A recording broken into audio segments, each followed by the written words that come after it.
Now it's time to clean our makeup brushes. I like to mix a few different ingredients. I use baby shampoo mixed with white vinegar and oil. Here I'm actually using eucalyptus oil. So I mix all these ingredients together to make a little combination to clean my makeup brushes. I like to use natural products to sterilize and sanitize my brushes and keep them nice and hydrated, just by using the oil. As you can see, I'm just mixing all these three products on a little container. I also have side soap that's sitting there. That's an antibacterial soap, and that also helps sanitizing the brushes.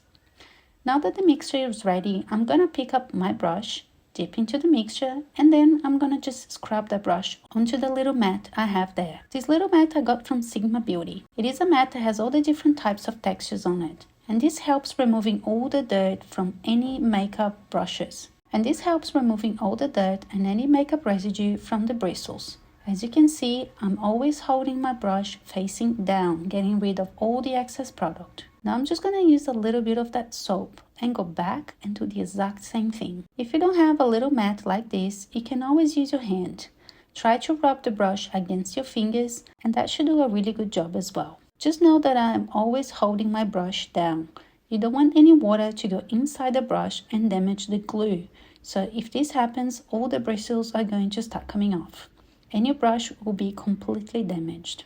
Make sure you remove all the residues from your brush before you putting them to the side to dry out. Now that we clean the brush, we're going to have a look at the beauty blenders. We're going to start by damping the beauty blender with a lot of water just to make sure the sponge has soaked all the water until it gets really puffy. I'm using a beauty blender soap, which is specially designed to clean these beauty blenders. You can actually use any antibacterial soap or the same little combination I use to clean my brushes. Note how I'm actually rolling and squeezing the sponge quite quickly. I really want to get rid of all the product that's inside. And as you can see, there's a little bit left there. So I'm just going to go back into the product, get a little bit more, and then rub the product out. See how I'm doing this movement with my finger? It is to get the foundation that's sitting inside the sponge. Beauty blenders are actually known for building bacteria inside, so you really need to be careful when you're cleaning them and make sure you get rid of every residue that's left behind. And as you can see, after 2 attempts, I still have product on my sponge. So all you need to do is just repeat the whole process over and over again. So all you're trying to do is to push all the product out of the sponge.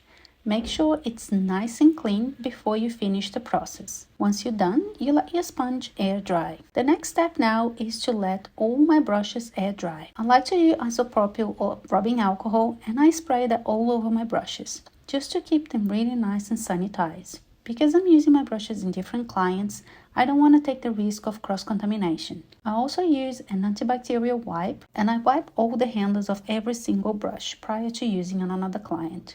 You can definitely skip this step if you're using your brushes just for yourself. However, I highly recommend keeping all your tools nice and sanitized to avoid any type of contamination. Now I get my beauty blender and I'll do the exact same thing. I'm just going to use the isocol and I'm going to spray all over the sponge. And then leave your tools to air dry for a few hours or sometimes overnight. Another way of cleaning your brushes is by using a brush cleaner. These two I have here, they are alcohol based, so you don't have to rinse your brushes after cleaning them.